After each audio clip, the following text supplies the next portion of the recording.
Seguimos con el programa, amigos. Le voy a dar la bienvenida, ahora sí, mi invitado de esta noche, el señor Luis Bravo, actual ministro de Energía y Minas. Bienvenido. Muchísimas gracias por la invitación. Ministro, lo primero que quiero saber es ¿cuál es el plazo real, si hablamos del decreto de urgencia de Petroperú? Y se lo pregunté al Premier también, aunque no es su cartera, no es un técnico en esta materia, pero usted sí.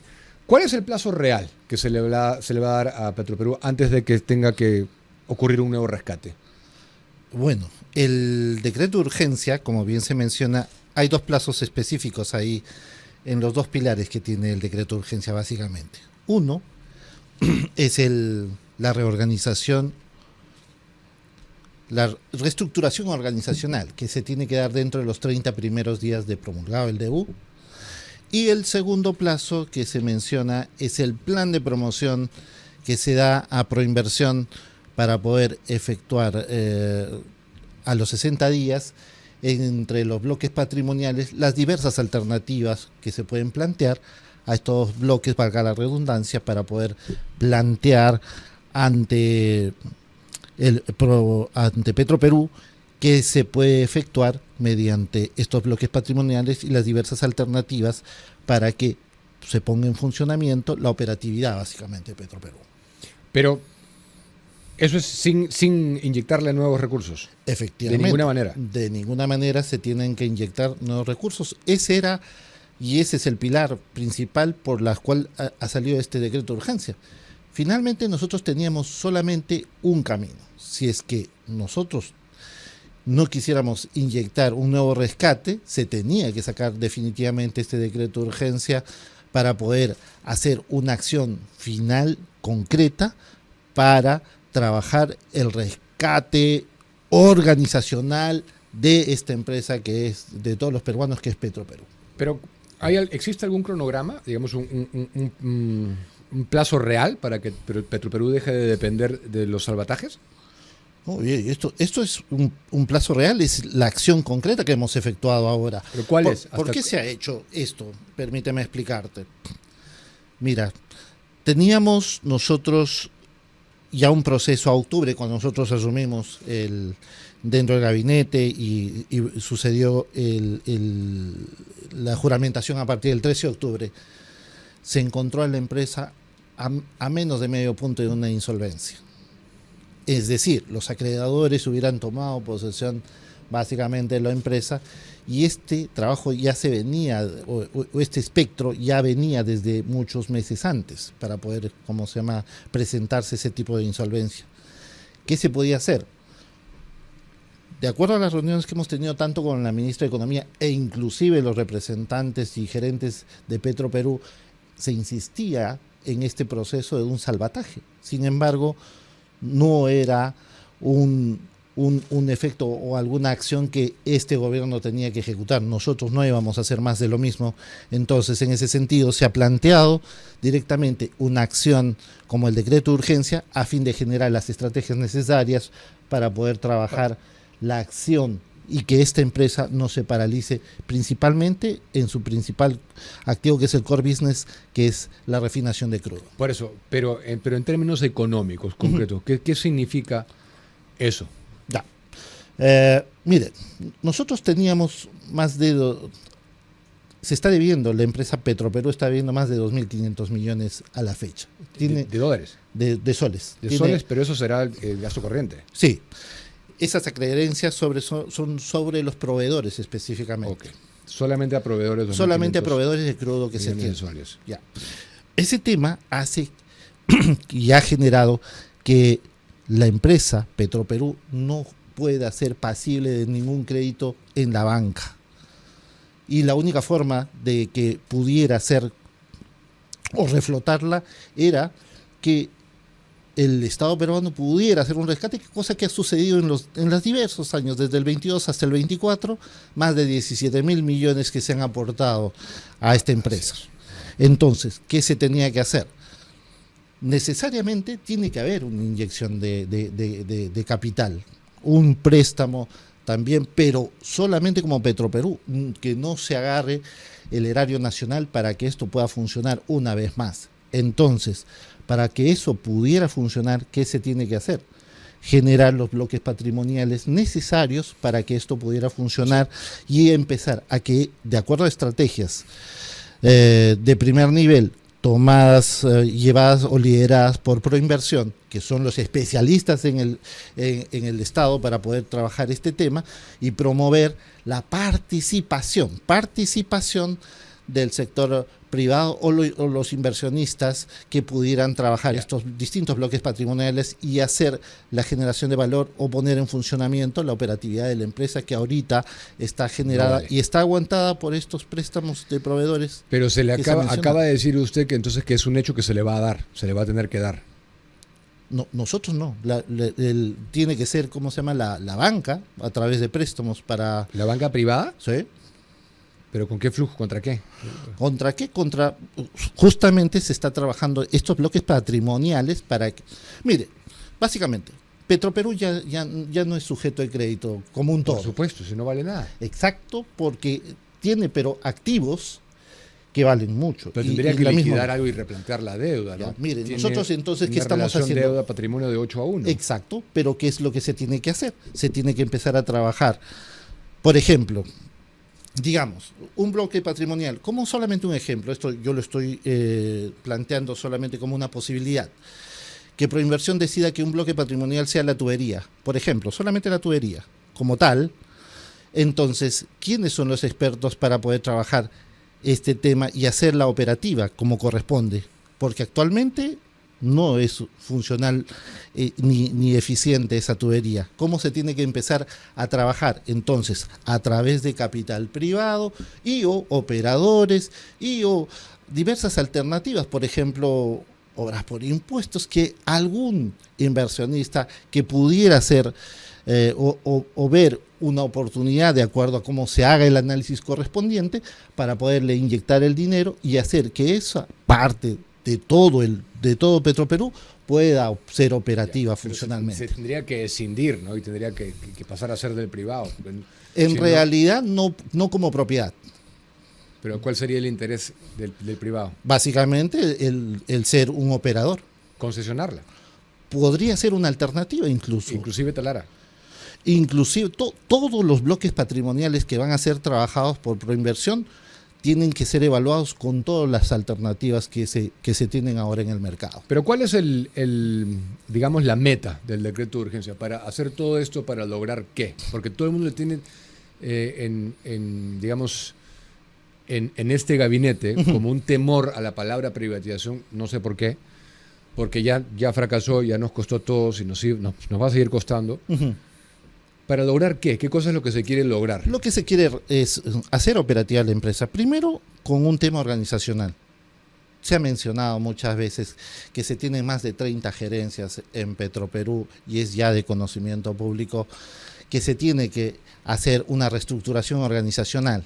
Y en ese trabajo estamos como para poder hacerla más eficiente y más ágil organizacionalmente para empezar. Que es un bloque importante y que todo el mundo dice... Tal vez no sea tan importante, pero sí da las muestras de una señal. ¿Las gerencias? No, sí, pero no se va a solucionar con el Pero, tema por de ejemplo, gerencias. es eso, es un punto importante. Y a partir de eso, empezar a trabajar. Mire, tan ineficiente puede ser una empresa cuando existe tanta cantidad de gerencias, cuando en el mercado funcionan. Yo vengo de una empresa estatal, ¿cómo se llama? Yo vengo de una empresa del Estado, por ejemplo, eléctrica. Por ejemplo, Electrocentro. Es una empresa eléctrica. ¿Cuántos gerentes existen en esa empresa? 4. Un gerente general, un gerente de administración, un gerente comercial y un gerente de operaciones. Y con eso funciona la empresa. ¿Da cuánto de utilidad al año al erario nacional? Es una empresa del Estado. 150 millones al año, con 385 trabajadores. ¿Y funciona? Funciona porque el Estado debe ser ágil, operativo y eficiente. Esos son casos absolutamente aislados, no es una empresa chica, no puede comparar con Lo sé. Con Petroperú. ¿No? Sin embargo, podemos hacer en este trabajo. Yo entiendo la complejidad de Petroperú, es por eso que estamos trabajando ¿Pero una usted estructura. tampoco quisiera que se privatice o que tenga una solución un poco más drástica, más radical? Lo va a decir el mercado finalmente. Este trabajo que se está haciendo. No, pero si nosotros no se tiene la intención de llevarlo por ese camino, no lo va a decir el mercado. Uno tiene que dar ciertos pasos para que el mercado responda. Mire, la privatización no es un objeto de este gobierno. No es una meta. No es una meta del gobierno. Privatizar es vender y nosotros no estamos preparando a Petroperú para una venta. Lo que estamos haciendo es reordenar Petroperú para que empiece a dar muestras sanas de flujos futuros totalmente azules y que empiece a pagar su deuda como corresponde, como toda empresa debería hacer. Pero esa deuda es impagable. Esa deuda es impagable, es algo que exista en rescate, el Estado la borre de alguna manera, que la suma. Es impagable. Ya lo sabemos. Ya. ¿Qué cifra maneja usted de la deuda? Yo tengo casi 10.000 millones. Sí, de dólares. Sí, estamos sobre esos temas. La última vez que dio utilidades me parece que fue 160. En octubre entiendo que han mencionado, sobre todo algunos exfuncionarios, 66 millones de dólares, pero eso es porque no había pagado la deuda de septiembre. Claro, por eso. Entonces no alcanza ni para cubrir el gasto financiero. Exacto. Del principal de la deuda. Del principal de la deuda. ¿Cuál sería la figura mediante la cual podría pagar su deuda y ser solvente? Este tema está siendo trabajado no solamente por los funcionarios del Ministerio de Energía, que es la parte técnica en hidrocarburos, sino también el Ministerio de Economía y Proinversión para ver los esquemas financieros necesarios para poder trabajar esas operaciones. Ok, bueno, usted dice que no, que van a trabajar para eso. Yo le podría apostar, se lo firmo, de que eso no va a ocurrir, y en el interín le va a seguir costando escuelas, carreteras, postas médicas a la gente. Vamos con la ley MAPE y el reinfo, porque, bueno, para cerrar lo de Petroperú, ¿qué tan cierto es lo que hemos leído de la reducción de personal de casi 1.900 trabajadores? ¿Eso va a ocurrir o no? Actualmente son un poco más de 2.500 trabajadores. 500 de esos trabajadores están en Lima y el resto repartidos en Refinería de Talara, Conchán, también están en Iquitos, Loreto. La reestructuración que se está realizando con una nueva estructura organizacional tiene que tener un CAP y un ROF adecuado, porque no se puede hacer a la ligera un trabajo de reorganización de este medio para saber cuánto se tiene que achicar la empresa para que pueda hacer esta no es final. Funcional. No es final todavía, no es una decisión final. No, sí se va a hacer. Lo de los 1.800 trabajadores se van. No, el tema es que no sabemos exactamente el número, pero sí que va a haber, un afinamiento en la organización, definitivamente. Pero todavía no se sabe más o menos de cuánta gente, porque tiene que ser algo agresivo, ¿no? Principalmente las gerencias tienen que achicarse desde en ese estado, como lo he mencionado, con un ejemplo obviamente básico que usted, ha mencionado, que es una empresa muy pequeña, pero de esa manera se tiene que achicar a que sea funcionalmente operativa. Entonces va a ganar la guerra a los sindicatos.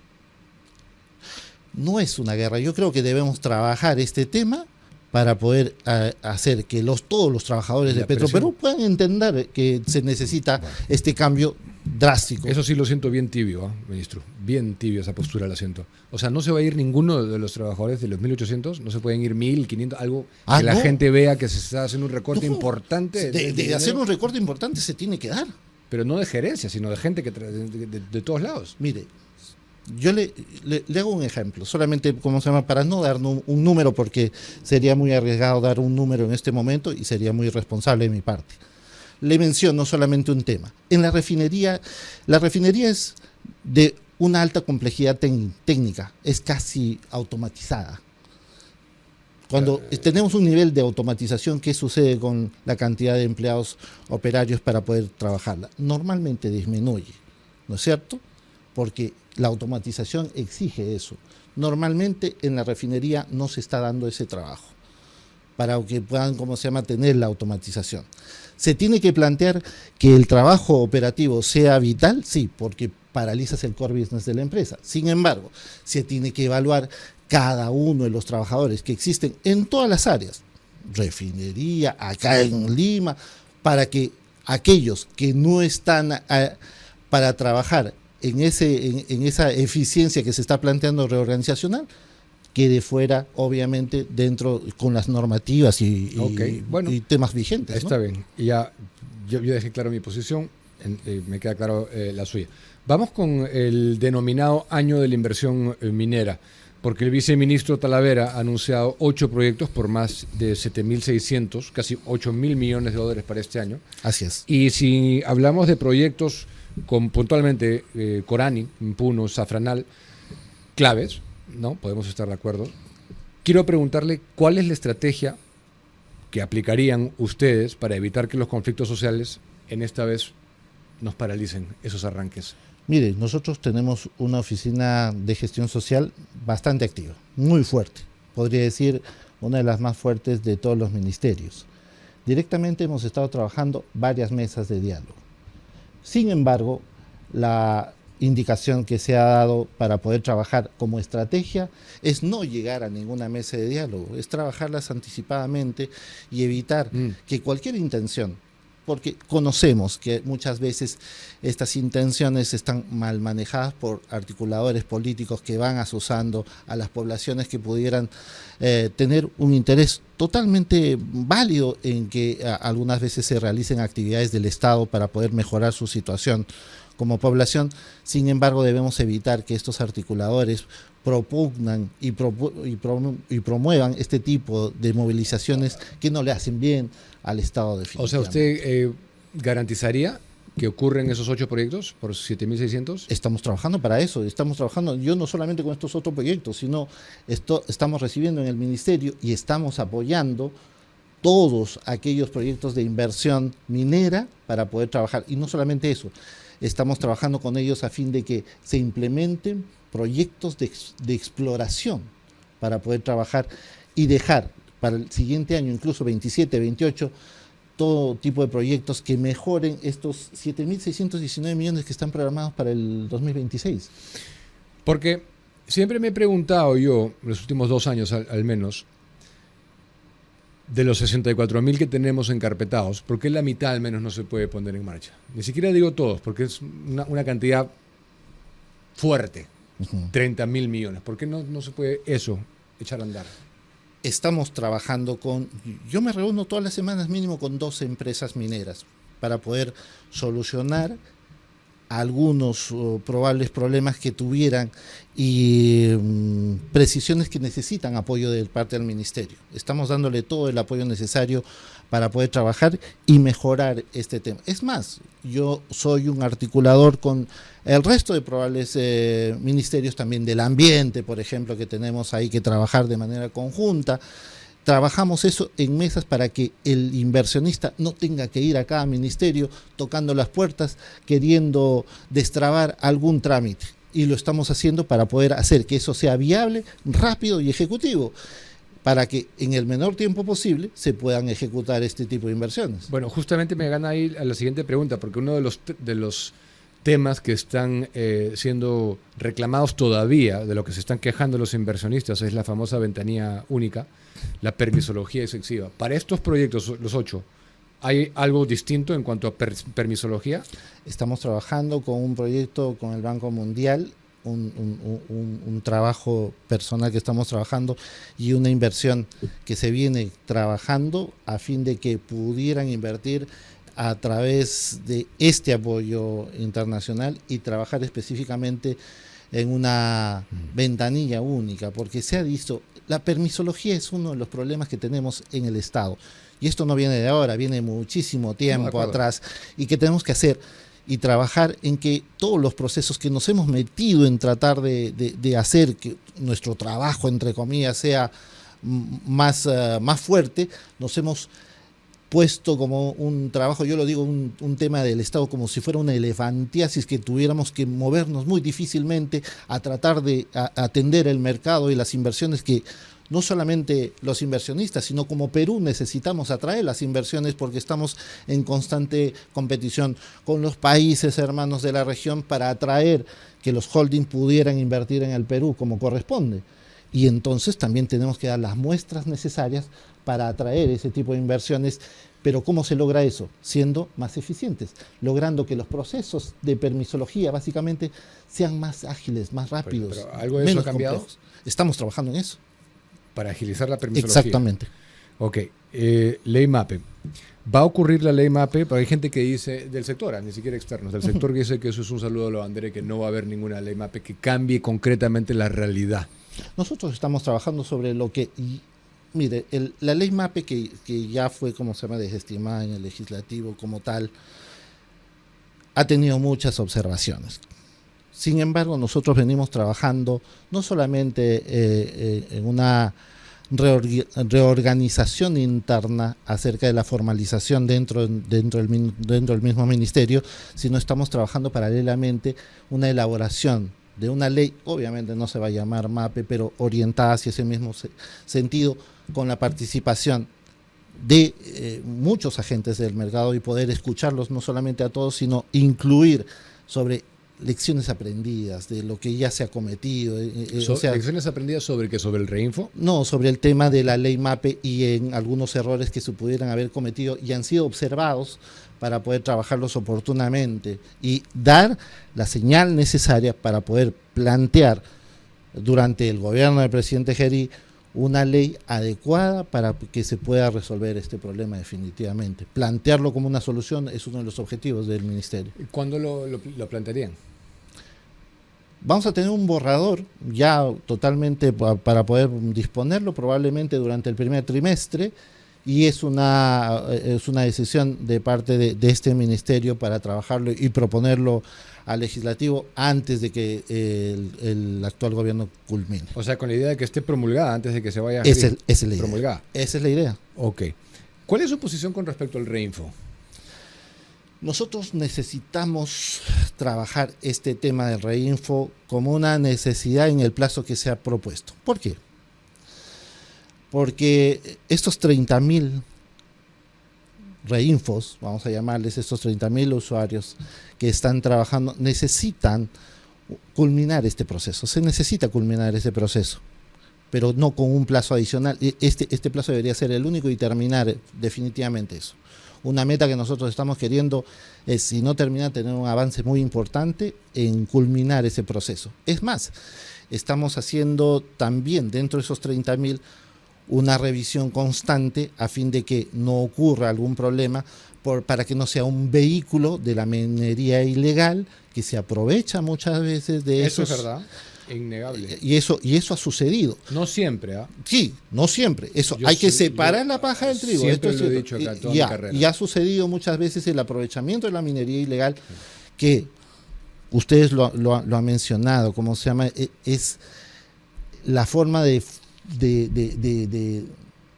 trabajar del crimen organizado, la minería ilegal. Aprovecharse del Reinfo. No, es como se llama, aprovechar de algunos reinfos que pudieran ser mal utilizados. No, claro, por eso, es su vía de entrada. Básicamente, pero es como se llama. Entonces, ¿qué tenemos que hacer? Ser muy exquisitos en el tema del reinfo y terminar la formalización como corresponde. Ese proceso debería terminar. Este es un encargo del ministerio. Para eso se tiene que trabajar diversos aspectos y trabajar, ¿cómo se llama? Con estos, por ejemplo, la trazabilidad, algo que he mencionado mucho. La trazabilidad es muy importante y algo en lo que vamos a trabajar. Por ejemplo, explosivos.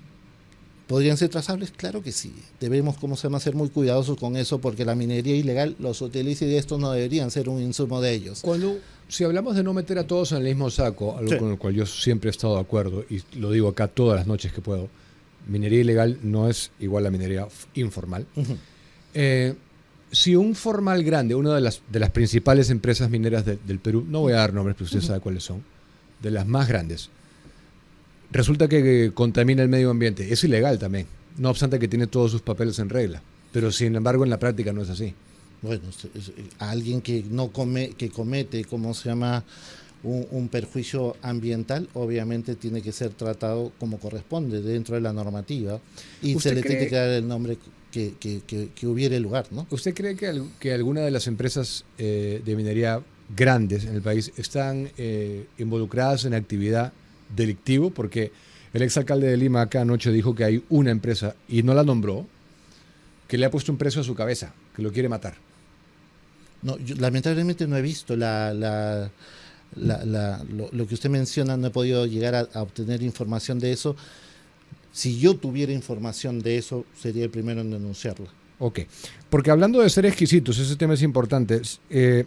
¿Por qué no hay más inspectores? Porque efectivamente si hablamos del Reinfo, se podría proponer un censo de depuración, porque hay Reinfos que justamente tienen un reclamo justo de que el dueño de la concesión no les quiere firmar el último paso, pero hay quienes se cuelgan de ese reclamo justo y no les da la gana de formalizarse aduciendo eso, y es mentira. El dueño de la concesión sí los quiere firmar, y es más bien al revés. Ellos son los que no quieren que se les firme para seguir con esa narrativa. Parte de lo que se ha aprobado es trabajar el censo. El censo de depuración para saber... No, el censo de poder, ¿cómo se llama?, trabajar el tema de dónde están los mineros y sobre todo el tema de sus coordenadas para poder trabajar y ubicarlos bien. Porque hemos detectado que incluso algunos Reinfos, las coordenadas que han mencionado, están en lugares que no corresponden a un tema minero. Entonces, ¿qué se tiene que hacer?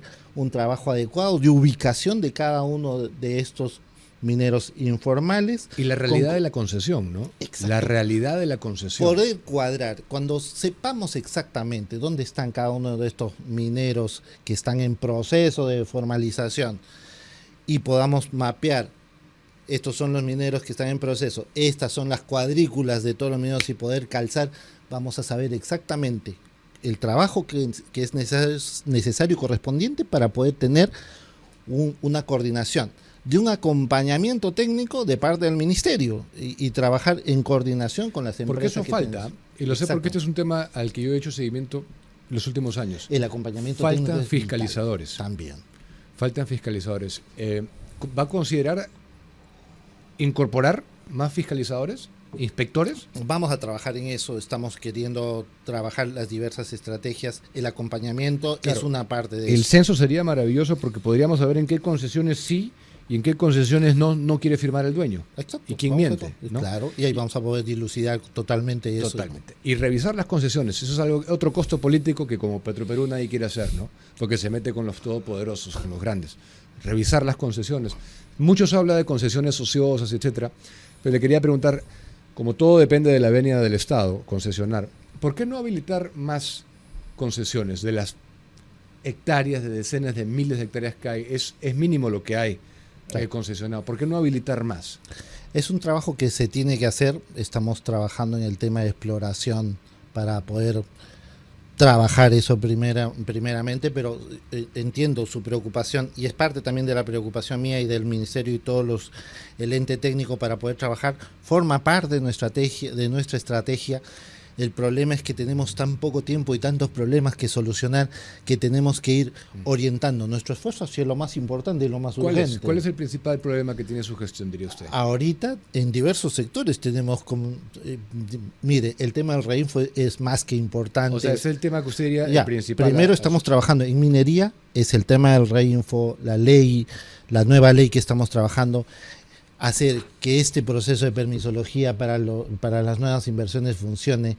En el tema de hidrocarburos tenemos Petroperú, que está trabajando actualmente, es un tema vigente que tenemos que trabajar.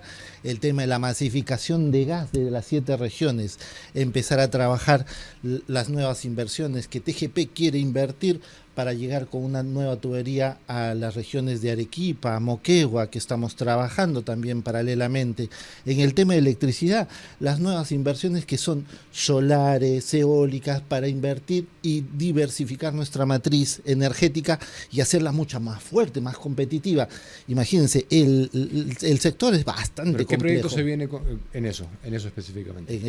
Específicamente tengo las buenas noticias que, por ejemplo, acabo de venir Statkraft, que es una empresa eminentemente generadora que tiene básicamente su fuerte en generación hidráulica, está proponiendo una inversión solar por encima de los 4.000 metros del mar en Moquegua, en la parte sierra de Moquegua, con una inversión de más de 500 millones. Que están como se Pero yo creo que muchos de estos problemas se ayudaría a resolver si es que se hicieran estas dos cosas que estamos diciendo. o dos de las cosas que estamos discutiendo. Una es revisar las concesiones. Nadie lo quiere hacer porque los lobbies son fuertísimos, lo sabemos. No le estoy pidiendo que usted lo diga, yo lo sé. Los lobbies son muy fuertes de los poderosos y no quieren que se revise nada. Y ahí sí hay concesiones ociosas, pero hay ociosidad del otro lado también.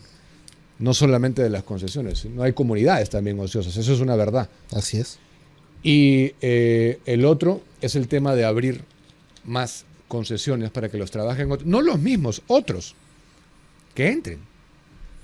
Claro. ¿Usted se podría comprometer a hacer eso en esta gestión? Yo creo que voy a poner mi mejor esfuerzo para poder trabajar eso, porque eso es necesario. Usted lo ha mencionado. O sea, y revisar eso las eso es concesiones importante. antes de dejar el cargo, usted lo... Yo debería trabajar eso como una posible agenda que estoy trabajando también. O sea, estamos trabajando 24/7. Nosotros tenemos descansos, feriados, sábados, domingos, estamos trabajando en este tema. Parece muy político el discurso, pero Bueno, lo tiene estamos... una gran componente política. Lo estamos ejerciendo.